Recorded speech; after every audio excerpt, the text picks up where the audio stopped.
Bapak Ibu sekalian dan juga teman-teman RCRC, senang sekali saya Syafina Nasyar, saya yang akan memandu sesi diskusi hari ini. Dan sebagai introduction, kita tahu bahwa Indonesia adalah rumah bagi lebih dari 64 juta UMKM yang menyerap lebih dari 97% tenaga kerja nasional. Dan UMKM ini bukan hanya pelaku ekonomi saja, tetapi juga penggerak perubahan dan juga inovasi di tengah masyarakat. Hari ini kita akan menggali lebih dalam bagaimana sinergi antara pemerintah dan juga pihak swasta untuk bisa memperkuat UMKM agar semakin kompetitif dan berdaya saing. Lagi-lagi demi memperkuat kemandirian ekonomi rakyat yang inklusif dan berkelanjutan. Langsung saja kalau gitu tanpa berlama-lama saya mengundang naik ke atas panggung Deputi Usaha Mikro Kementerian Usaha Mikro Kecil dan Menengah RI Bapak M. Riza Damanik untuk naik ke atas panggung. Berikan tepuk tangan.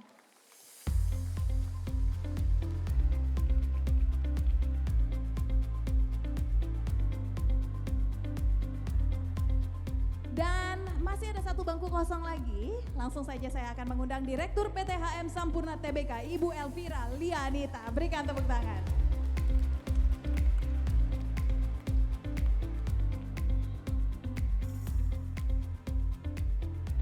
Halo Bapak, selamat siang Ibu Elvira. Saya persilahkan duduk. Sekali lagi dong mau dengar tepuk tangannya untuk narasumber saya siang hari ini. Selamat siang Bapak Reza dan juga Ibu Elvira, apa kabarnya? Alhamdulillah sehat, Ibu Elvira? Bahagia melihat teman-teman UMKM ada di satu ruangan. Iya, ramai ya, tepuk tangan dong. Salam Keren UMKM. banget. Oke, Bapak Ibu, kita kan di sini mau berbicara tentang UMKM. Mungkin sekarang saya mau coba tanyakan dari Pak Riza terlebih dahulu ya sebagai pertanyaan pembuka. Di mana-mana semua membicarakan tentang Indonesia Emas 2045. Siapapun menterinya pasti membahas tentang hal itu. Tapi kami ingin tahu bagaimana Bapak melihat peran UMKM sebagai kekuatan rakyat yang bisa mampu menjaga ketahanan ekonomi nasional dan mendorong pemerataan kesejahteraan di seluruh Indonesia. Seberapa signifikan peran UMKM bisa membangun perekonomian Indonesia? Silahkan Pak. Terima kasih Mbak ya, Bapak Ibu sekalian, khususnya kepada Ibu Bapak pengusaha-pengusaha UMKM yang hadir pada kesempatan ini, terima kasih atas kesempatannya kepada kami. Saya ingin jawab itu dengan 3 poin. Poin pertama saya ingin katakan begini, kita punya pendapatan per kapita hari ini rata-rata sekitar 4.000 sekian US dollar.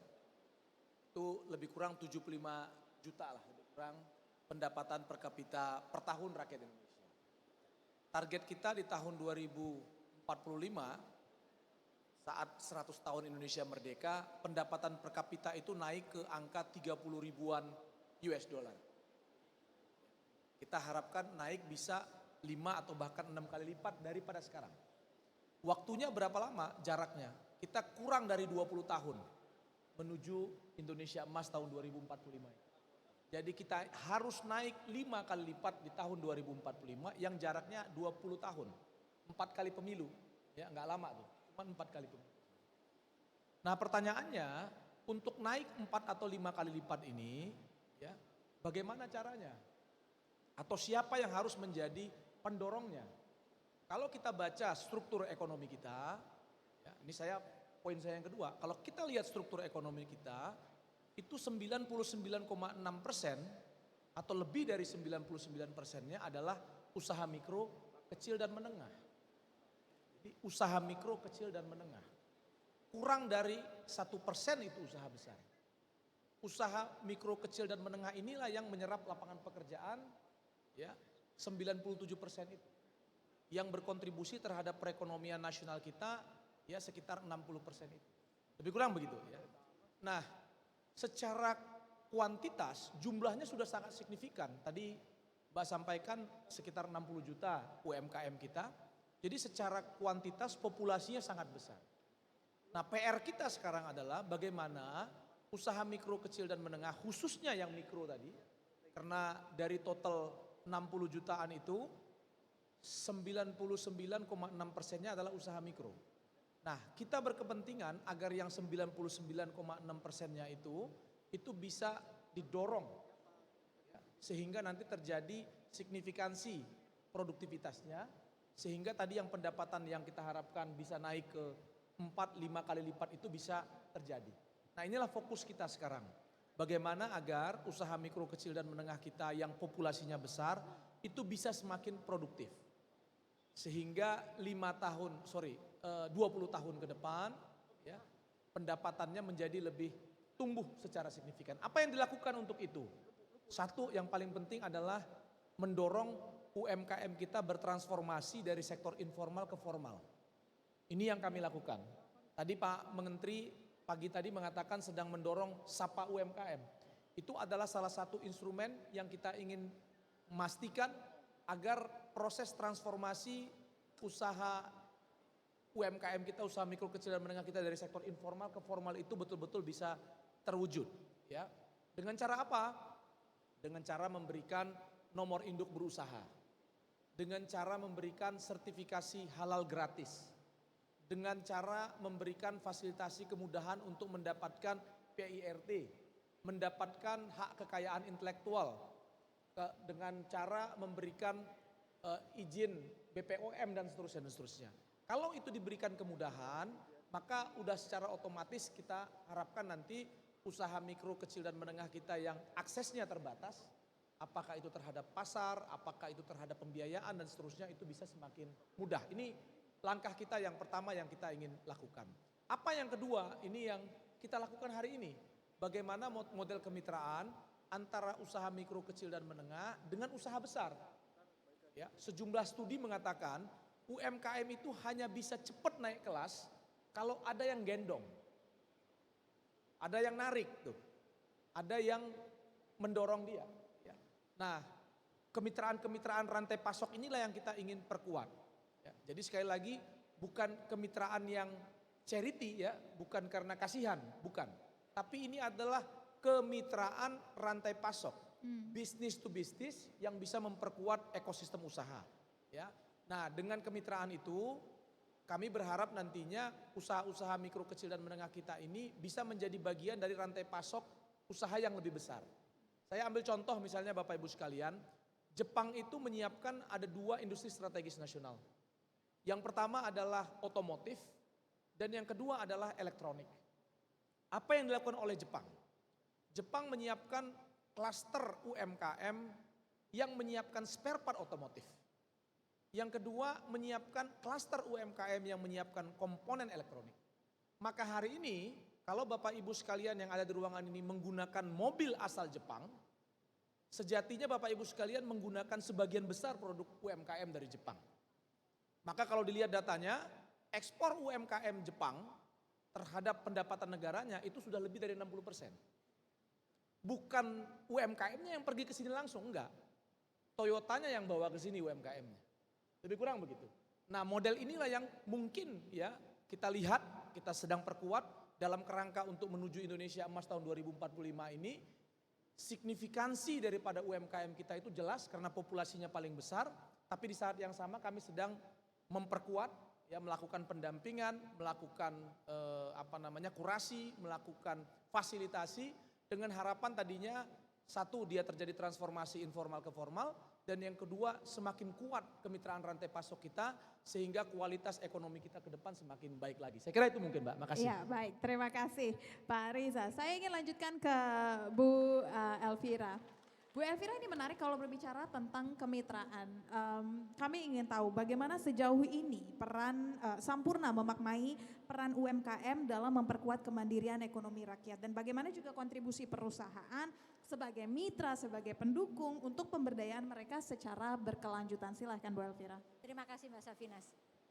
Pertama kali mungkin yang ingin saya sampaikan adalah Sampurna ini minggu depan sudah berusia 112 tahun. Keberlangsungan usaha kami tidak terlepas dari dukungan pemerintah. Selama ini lingkungan usahanya sangat kondusif sehingga kami bisa terus melakukan kegiatan usaha sampai 112 tahun ini bukan usia yang sebentar gitu ya. Yang kedua adalah kita melihat bagaimana pentingnya peran swasta bekerja sama dengan seluruh pihak, baik itu pemerintah, akademisi, media dan lain sebagainya untuk ikut bersama-sama menciptakan kedaulatan ekonomi rakyat. Dan inilah yang sedang dilakukan oleh Sampurna. Bisnis kami sukses. Karena apa? Karena kami melihat semua ekosistem ini jalan. Kami melihat bahwa kami memiliki peran yang bisa turut mendorong perekonomian. Itu kenapa kita sangat konsisten untuk salah satunya membina UMKM. Sering orang bertanya, kenapa kok segitu konsistennya bina UMKM? Karena Sampurna sendiri 112 tahun dimulai sebagai UMKM.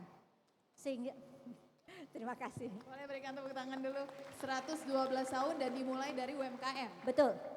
Dan inilah yang kemudian kita lakukan secara struktur. Sejak tahun 2008 kita membina pedagang kelontong tradisional yang ada di ruangan hari ini dari Sampurna Retail Community.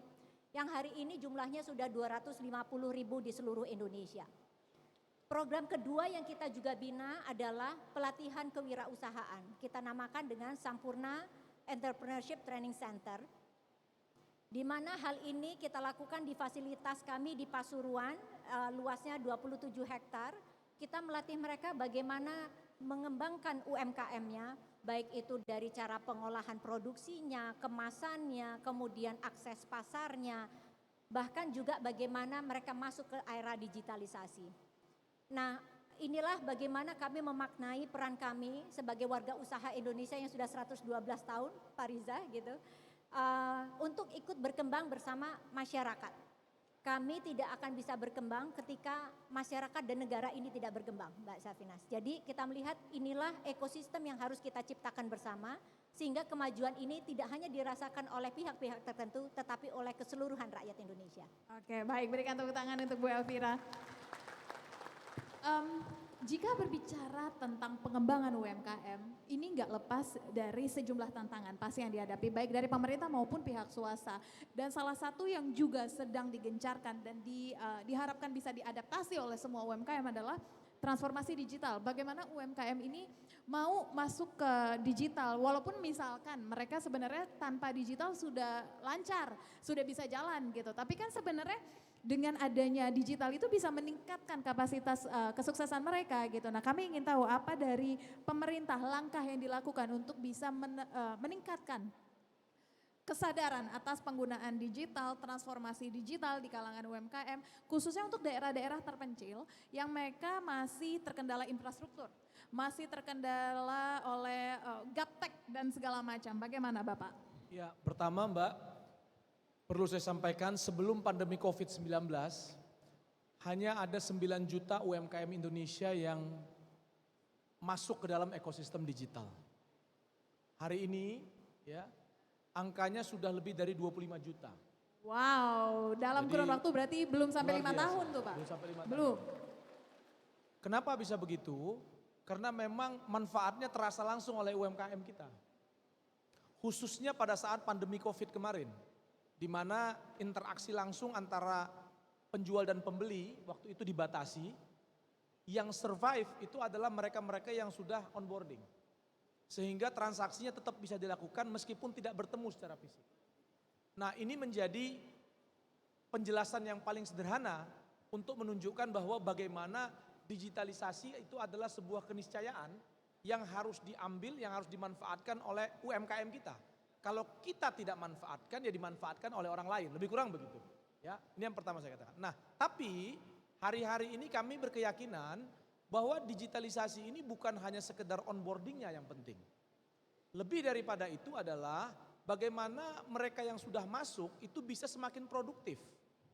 Tadi disampaikan ya bahwa Sampurna melakukan upaya-upaya pelatihan dan seterusnya itu adalah bagian penting menurut saya ya, dari sekedar mendorong UMKM kita masuk. Kalau masuk jadi penonton kan juga nggak ada gunanya. Ya, kita mau masuk ke dalam itu dan menang. Kita ingin masuk ke dalam ekosistem itu dan lebih produktif lagi. Dan juga penting sustain Pak, bertahan lama. Iya. Dan sustain. Nah tentu kiat-kiat berdagang di online itu dengan offline itu agak berbeda. Ya, mulai dari cara menyajikannya, berinteraksinya dan seterusnya itu ada ilmunya. Nah disitulah pentingnya ada pelatihan gitu ya. Kebetulan di kami itu ada asisten deputi bidang pemasaran dan digitalisasi yang banyak kerjasama dengan teman-teman di Sampurna dalam kerangka untuk memastikan agar UMKM kita ini onboarding dan semakin produktif. Nah yang ketiga yang saya ingin sampaikan, sebenarnya online sama offline ini nggak perlu Nggak perlu diadu Pak. nggak perlu diadu-adu ini. Iya. Dia punya Caranya ininya sendiri. masing-masing. Dia betul. punya pelanggannya masing-masing. Iya, iya. Ya. Saya masih lihat data yang ada, ternyata transaksi di pasar tradisional juga masih besar juga. Ya, meskipun ada perdagangan di e-commerce, tapi tetap perdagangan transaksi di pasar tradisional juga besar juga. Makanya kami mengatakan ini bukan daya beli yang turun, tapi gaya beli memang ada perubahan. Ya, jadi tidak semata-mata ada daya belinya yang turun, tapi juga ada gaya beli yang berubah.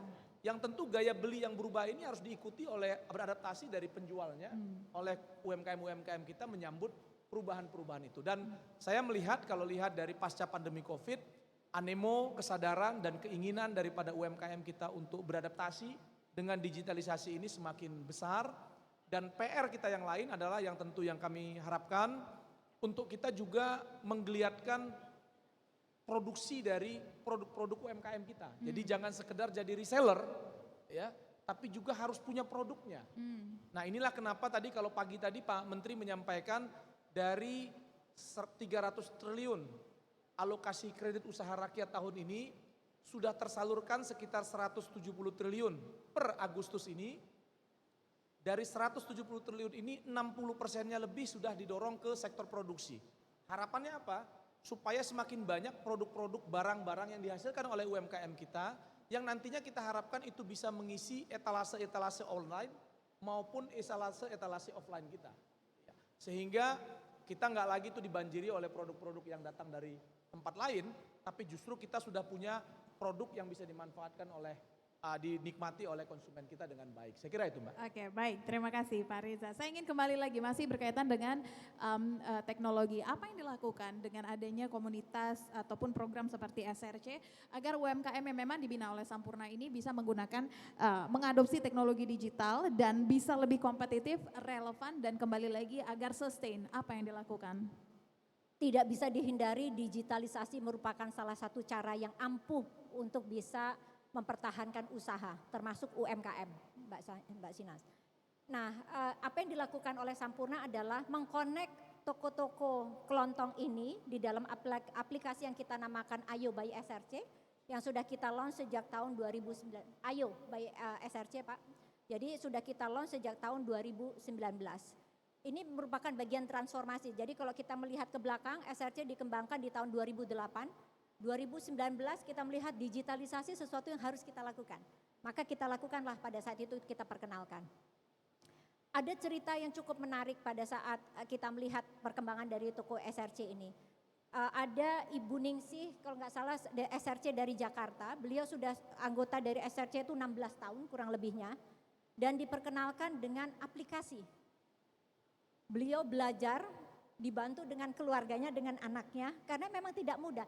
Tidak hanya masalah akses, tapi bagaimana mereka tidak gaptek, bagaimana mereka melihat manfaat dari menggunakan digitalisasi. Akhirnya karena terbiasa, beliau akhirnya sekarang sudah bisa menggunakan aplikasi Ayo by SRC ini.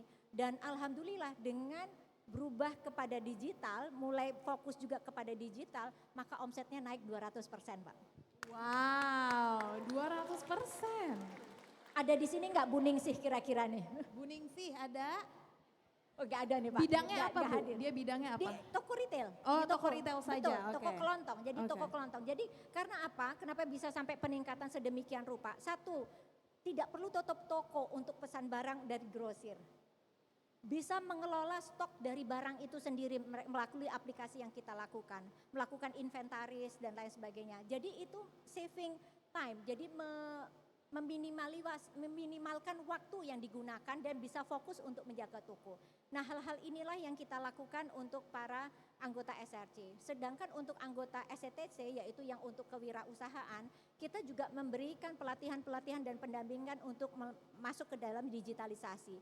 Sesimpel bagaimana mereka masuk ke toko online, membuat website, membuat sosial media Instagram untuk jualan. Dan ini sangat-sangat bermanfaat bagi mereka. Jadi kalau kita lihat dari 250.000 anggota SRC hari ini, 90% sudah menggunakan digital Pak. Gitu ya, sudah masuk digital. Sedangkan 250.000 90% sudah menggunakan aplikasi Ayo by SRC. Dan untuk UMKM yang kami dampingi ada sekitar 1.600 hari ini, 80% juga sudah masuk ke dalam digitalisasi Pak. Jadi itu yang kita lakukan, kita melihat pentingnya digitalisasi tidak bisa dilepaskan dari kelangsungan usaha UMKM Indonesia. Dan memang digitalisasi juga menjadi salah satu fondasi paling penting untuk bisa naik kelas juga. Dan berbicara tentang UMKM, menariknya lagi adalah dari seluruh Indonesia, UMKM di Sumatera dengan Papua ini karakteristiknya berbeda Pak. Yang pesisir dengan yang tinggal di pegunungan pun beda. Nah, bagaimana kementerian untuk bisa melakukan pendekatan agar UMKM ini bisa melakukan perkembangan yang juga berbasis dengan kearifan lokal, berbasis dengan karakteristik dari kotanya masing-masing, wilayahnya masing-masing, agar perkembangannya juga bisa lebih merata dan bisa menunjukkan identitas sebenarnya gitu Pak. Silahkan. Ya, baik, makasih Mbak. Kami tahun ini ada 5 penugasan untuk pengembangan klaster usaha mikro. Yang pertama itu adalah pangan, klaster pangan, karena memang jumlahnya sangat signifikan, sekitar 29 juta UMKM kita itu bergerak di sektor pangan, tinggal di pedesaan, ada petani, nelayan, peternak, pekebun. Ini satu, klaster pangan. Yang kedua adalah klaster kuliner, yang memang kita lihat ini kita punya kekayaan kuliner yang luar biasa. Ragamnya, soto aja ada sekian macam ragam gitu ya, dan seterusnya. Yang ini kalau dilihat peta kegiatan usaha UMKM kita, majority itu ada di kuliner ini. Nah yang ketiga adalah pasar tradisional. Tadi saya katakan meskipun ada e-commerce, eksistensi pasar tradisional ini ternyata tidak tergantikan Pak. Tetap ada. Bahkan ada yang tetap menggunakan online tapi tetap dia pergi ke pasar juga. Ya. Saya lihat karena sensasi merasakan ada langsung itu nggak bisa hilang betul, Pak. ada betul. sensasinya. Mungkin dengan ada wanginya yang khas itu mungkin, jadi dia ini. Tapi ini beneran, saya lihat memang nggak tergantikan. Yang keempat adalah kaitannya dengan pakaian, ya fashion dan alas kaki. Ini menjadi klaster yang juga kami sedang kembangkan. Dan yang kelima adalah terkait dengan oleh-oleh, pusat oleh-oleh. Nah, kenapa penting untuk memilih 5 sektor ini? Kembali ke pertanyaan awal tadi, kalau kita mau mengembangkan UMKM kita tentu harus ada fokus-fokusnya yang itu relevan dengan keunggulan-keunggulan domestik kita, keunggulan-keunggulan tiap-tiap daerah yang ragam, tidak berbeda, yang tidak seragam.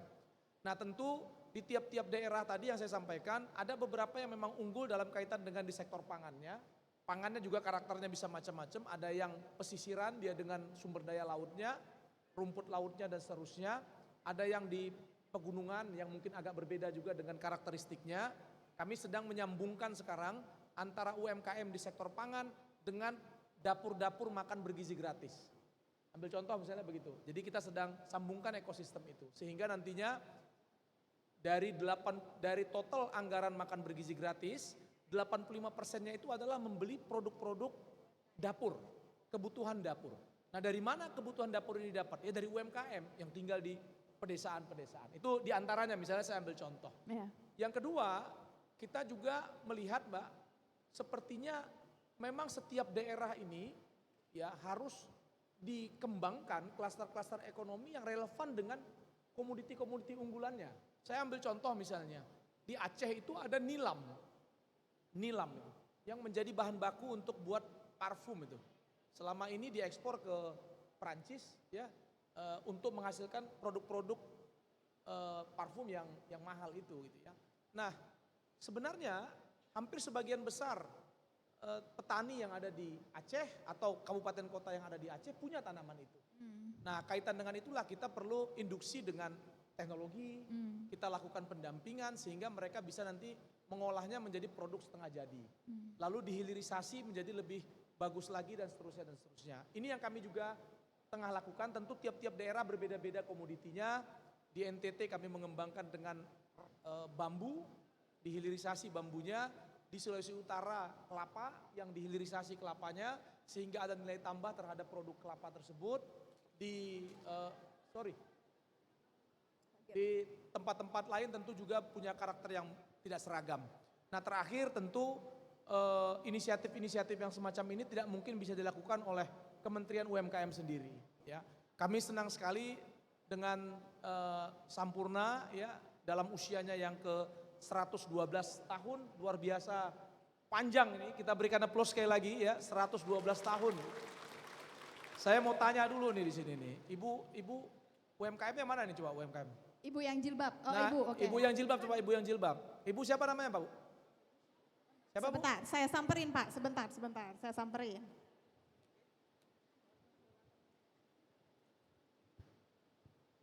Halo Ibu, namanya siapa? Saya Ibu Rohmah, Ibu Norma tinggal di mana? saya dari Magelang Pak. Magelang. Magelang. Oh, jauh Bu, kita tepuk tangan dulu buat Magelangan nih. Bu Norma warung, Iya Pak. usahanya apa, jualan apa? Kelontong. Kelontong, nama usahanya apa? Namanya, kelontongnya nama tokonya apa? Saya nama SRC Rohmah. Rohman, Rohmah. Rohmah. Ya, Rohmah, Rohmah. Rohmah. Ya. Oh ya, Bu Rohmah, apa SRC Rohmah. Nah, Bu, Ibu kan sekarang sudah berkembang usahanya ya. Ya. Dengan bergabung di SRC berarti udah digitalisasi mungkin juga. Pembukuannya udah lebih rapi daripada sebelum-sebelumnya. Stoknya juga lebih berkelanjutan dari sebelum-sebelumnya kan begitu ya. Ya. Banyak pembelajaran didapatkan.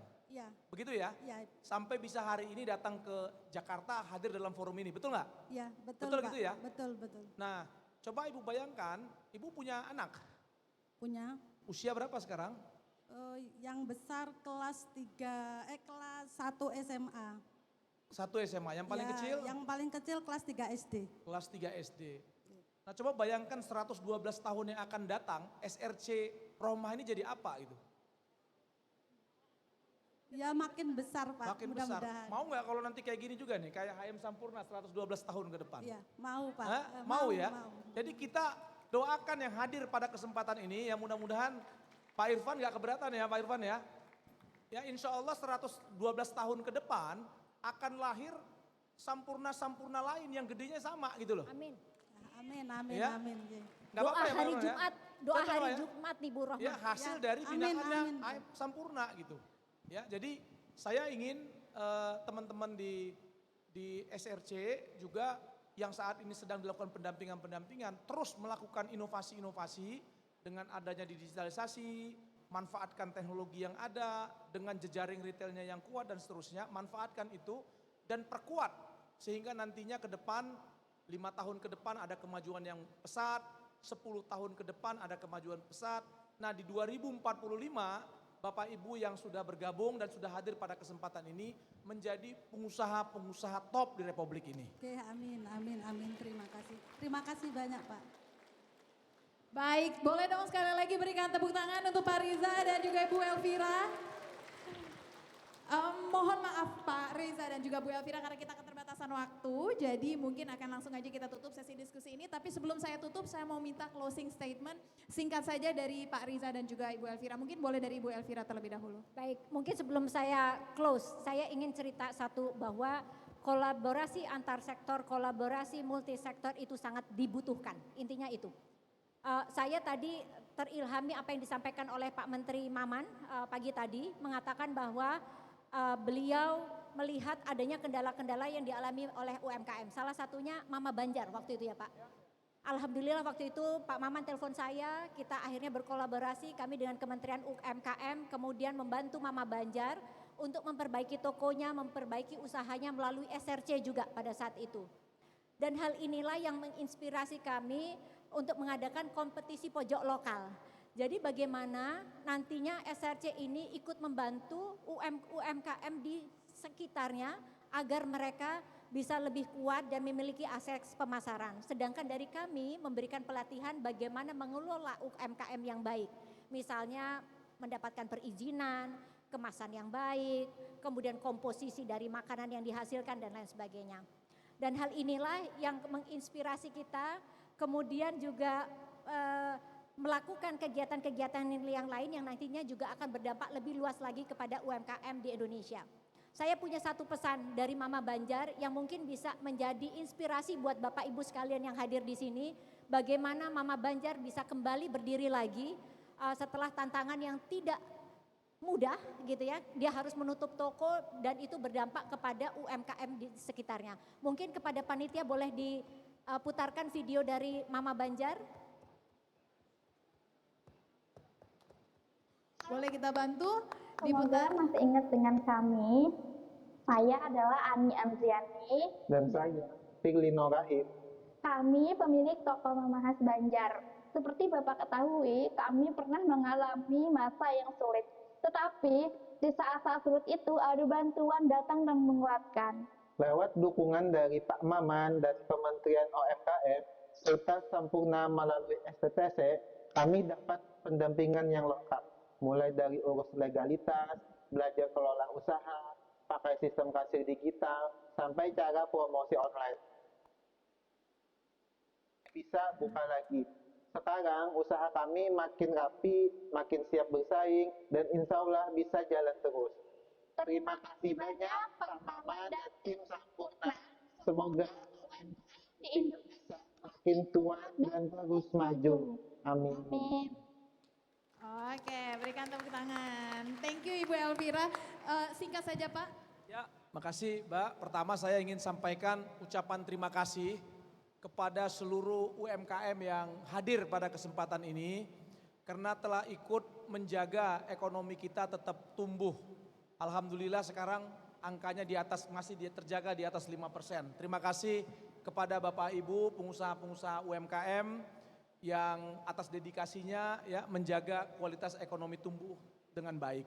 Yang kedua, terima kasih kepada teman-teman di AM Sampurna selama 112 tahun ikut juga menemani ya UMKM kita dan alhamdulillah terus berkembang hingga hari ini. Dan terakhir saya ingin juga berpesan kepada Bapak Ibu sekalian, kalau kita lihat tadi dalam case Mama Khas Banjar itu kekuatan UMKM kita itu kalau jatuh bangkit lagi, jatuh bangkit lagi, jatuh bangkit lagi.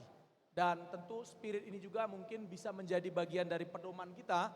Jangan pernah lelah untuk terus berjuang karena UMKM kita ini menjadi keunggulan bagi bangsa kita, menjadi pahlawan ekonomi nasional kita. Terima kasih. Baik, berikan tepuk tangan sekali lagi Ibu Elvira dan juga Pak Riza. Tapi mohon untuk tetap di atas panggung karena seperti yang tadi Ibu Elvira sudah sebutkan, kita ada kompetisi pejuang pojok lokal, betul ya Bu ya? Jadi sebagai informasi Bapak Ibu sekalian, pojok lokal ini adalah rak khusus yang memang tersedia di toko SRC yang didedikasikan untuk bisa memasarkan produk-produk UMKM lokal. Mulai dari makanan ringan, minuman hingga sabun buatan rumah hingga produk pertanian seperti pupuk tanaman. Dan inisiatif ini tentunya jadi membuka akses untuk pasar yang lebih luas bagi para pelaku usaha rumahan. Dan kali ini, hari ini kita akan memberikan penghargaan kepada 3 pemenang utama dari berbagai daerah di Indonesia yang telah menunjukkan dedikasi luar biasanya dalam mendukung UMKM di Indonesia dan sekitarnya. Ditahan dulu, saya akan langsung mengundang ketiga pemenangnya, diantaranya adalah Ibu Dwi, pemilik toko SRC Toya dari area Bekasi, zona Jakarta.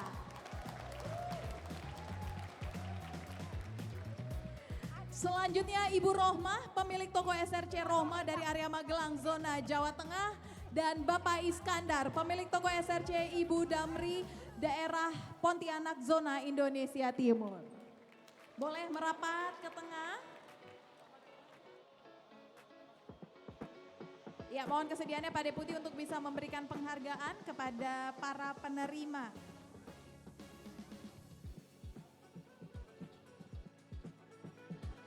Ya, ini ada pemberian penghargaannya.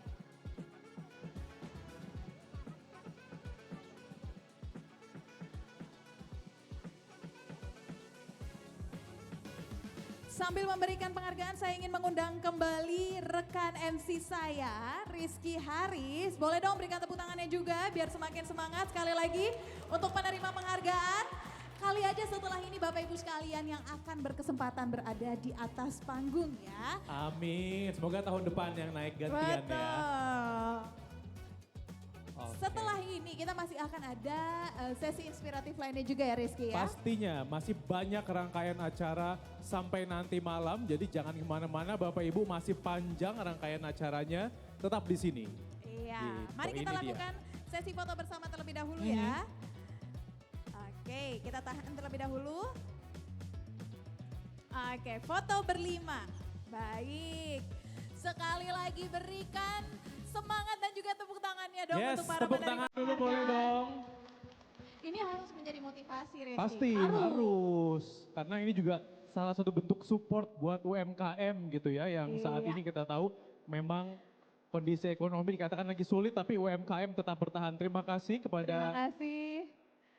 Iya, terima kasih Pak Riza, terima kasih kepada seluruh pemenang dari pojok lokal dan juga Ibu Elvira. Semoga apapun yang disampaikan tadi bisa Yap. memberikan motivasi, Betul. inspiratif. Dan yang paling penting adalah apa? Jangan hanya memotivasi, tetapi harus ada langkah konkret. betul harus action gitu Harus ya. action. Motivasinya udah cukup hari ini, nanti pulang dari acara ini langsung action.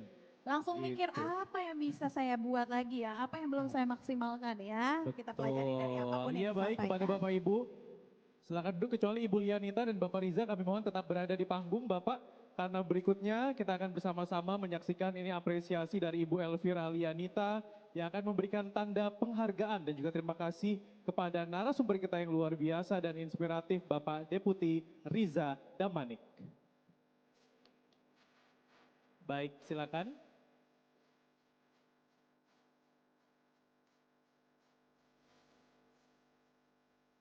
Iya, silakan teman-teman media diabadikan.